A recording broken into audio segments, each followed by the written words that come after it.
Okay, I want you to imagine something for a moment. You're, let's say, 35 years old. Right in the thick of it. Exactly. You're managing a career, maybe a family, everything's moving fast. And then one day, you just freeze. You're trying to do a core task at work, something you've done hundreds of times, or maybe you're at home trying to use a familiar device, and it was just gone. A complete blank. It's a terrifying thought. It is. And the big question becomes, is this just, the crushing weight of modern stress? Is it burnout? Or is something else going on?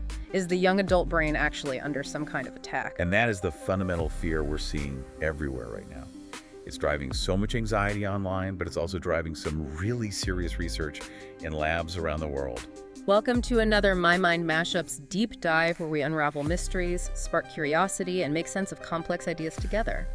Our mission today is to unpack all the sources on this panic around cognitive decline in young adults. And we really need to separate the two things here. On one hand, you have the rare, truly devastating reality of early-onset dementia, we can call it EOD. And on the other, you have the very common and often reversible reality of a brain that is just overloaded. That distinction is so important. And when we say early onset, we should clarify, technically it means before age 65, but the real anxiety we're talking about, the focus of the panic, is on people under 45. Exactly. That's the group where these concerns are spiking. Right. Before we jump into the data, just a quick reminder, don't forget to like, share, and subscribe if you enjoy content that makes you think.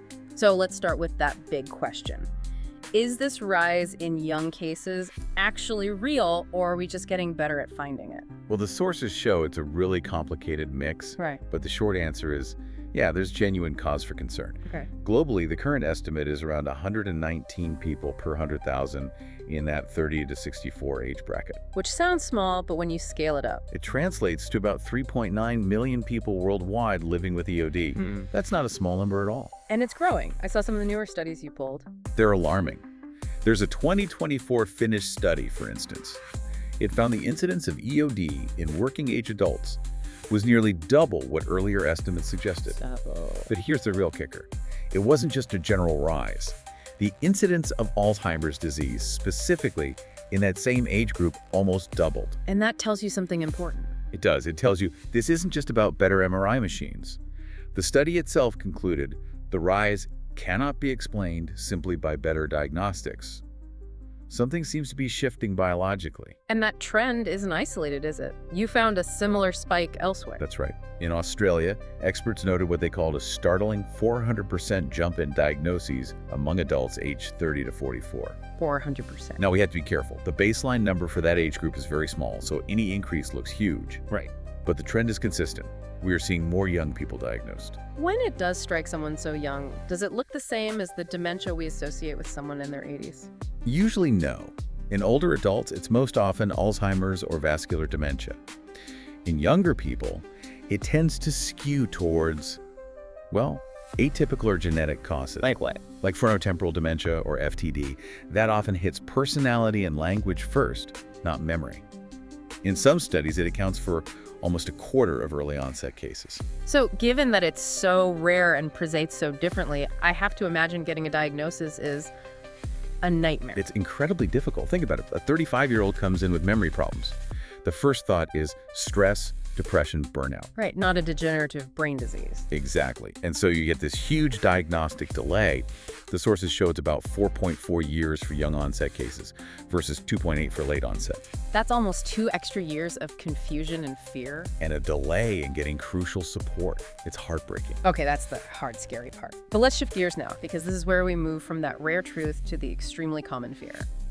Most young people worried about their memory. They don't have dementia, do they? No. And that is the most important message we can give. Not every cognitive complaint is a sign of dying neurons. First, you just have to look at the scale of the anxiety. You found a CDC survey on this. I did. It found the percentage of adults aged 18 to 39 reporting frequent problems with memory or concentration.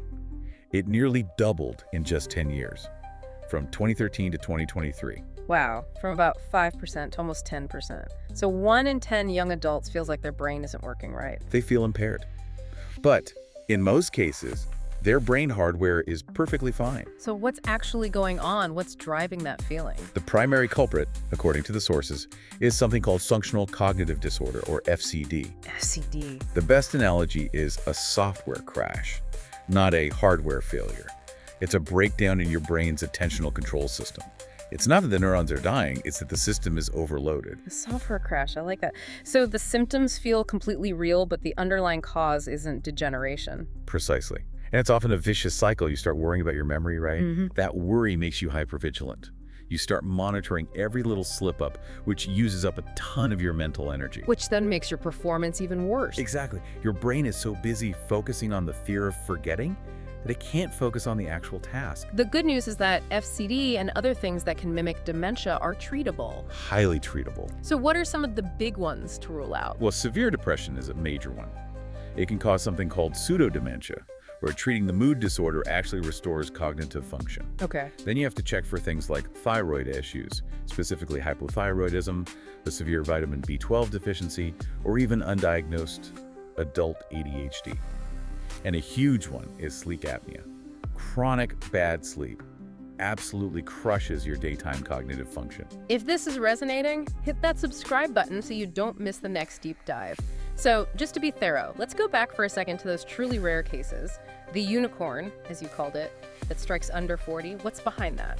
When you see true degeneration that young, it's almost always rooted in a very specific and severe biological factor. Like genetics. Exactly. The number one cause of true Alzheimer's in someone's 30s is usually a specific gene mutation, like PSEN1. It's called familial early-onset Alzheimer's, and it basically just sets the disease clock to start way, way earlier. What about other causes? I know some are inflammatory. Yes, and these are so important to catch. Things like autoimmune encephalitis. That's where your own immune system attacks your brain. It causes rapid memory loss and confusion. But it's treatable. It's often treatable with immunotherapy, but you have to catch it fast before the damage is permanent. And then there's physical injury. Right. Chronic traumatic encephalopathy, or CTE. We see it in athletes with a history of repeated head impacts. The symptoms, memory loss, poor impulse control, can show up in their 30s or 40s. Okay, so a dominant gene, a major autoimmune reaction, repeated physical trauma, these are profound insults to the brain. Or a major toxin, like years of heavy alcohol abuse or exposure to industrial heavy metals. But what about the more subtle, pervasive factors? The things affecting all of us every day? The modern lifestyle. This is where we see how environmental and lifestyle threats are just stacking up against the modern brain. Let's start with chronic stress and burnout. The default state for many people. Sadly, yes. And that constant flood of cortisol from financial pressure, from information overload, it's linked to chronic inflammation. It's even linked to measurable shrinkage in the hippocampus. The brain's memory center is literally shrinking. It is. And the long-term data is clear. People who suffer from severe, long-term stress or trauma have up to twice the risk of developing dementia later in life. This isn't just a feeling, it's a biological risk factor. And you can't talk about stress without talking about sleep deprivation. They go hand in hand. And deep sleep isn't just about feeling rested, Up to the brain's cleaning cycle. It's the janitorial crew. Deep sleep is when the glymphatic system flushes out all the metabolic waste proteins that build up during the day, like amyloid and tau. The same proteins linked to Alzheimer's. The very same. So if you're constantly disrupting that process with shift work or screens late at night, you're basically letting that toxic junk accumulate in your brain year after year. Then you add the metabolic crisis on top of that. We're seeing diseases like hypertension and type 2 diabetes in younger and younger people. And that's a huge driver of premature cognitive decline. These conditions cause vascular damage throughout the body, including the brain. The upside, though, is that this is a massive area for prevention. Right. The Lancet Commission estimates we could prevent or delay up to 40% of all dementia cases just by addressing these modifiable risk factors. 40%, that's huge. Now let's get to the research that really, it just made me stop and think. The microplastics mystery. It is a genuinely staggering piece of new science. For the first time, researchers have found microplastics, tiny bits of polyethylene and other polymers inside autopsied human brain tissue. So they're getting past the blood-brain barrier. They are. But here's the shocking part. The brains of people who had died with dementia had a far greater accumulation of these microplastics compared to the brains of cognitively normal people. Wow. Is it cause and effect? We don't know for sure yet, but the theory is that these particles act like tiny irritants, triggering chronic inflammation and oxidative stress in the brain. For someone who's already genetically vulnerable, that could be enough to tip them over the edge. Speaking of inflammation, we have to talk about long COVID brain fog. Absolutely. Post-viral syndromes are a major source of cognitive complaints in young people right now.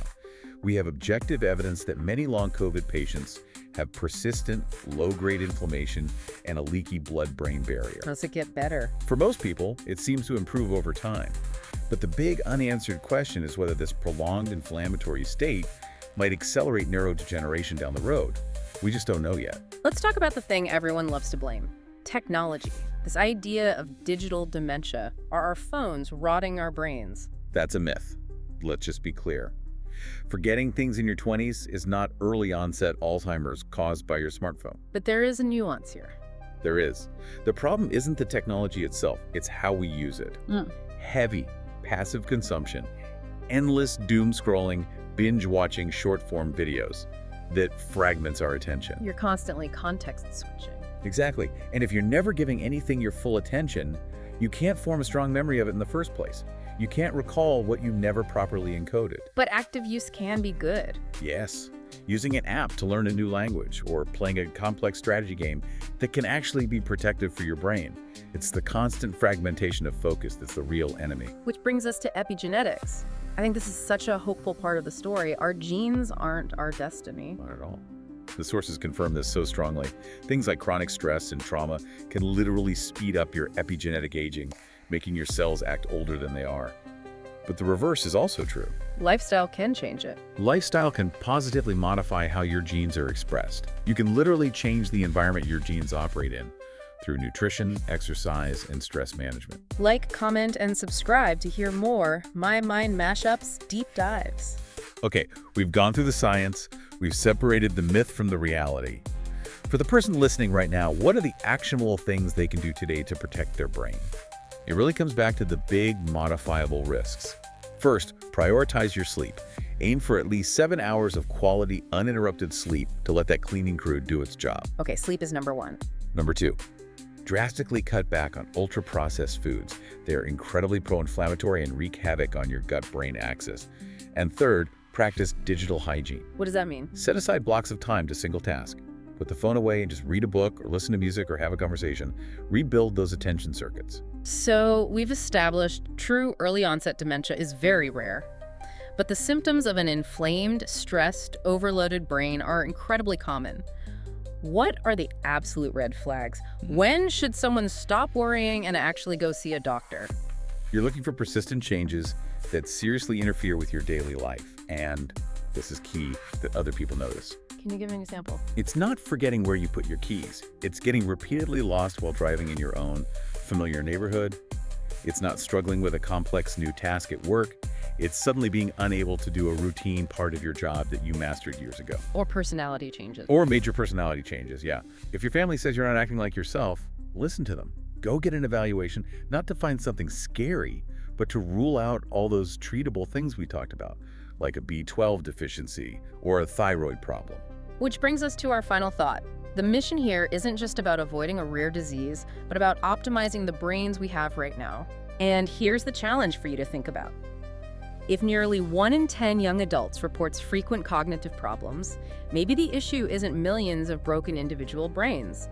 Maybe the issue is an unsustainable modern culture, the chronic stress, the nonstop hustle that is actively hostile to our mental well-being. And maybe the real mission is to create a culture where our brains can actually rest and thrive. Find My Mind MashUps everywhere you listen.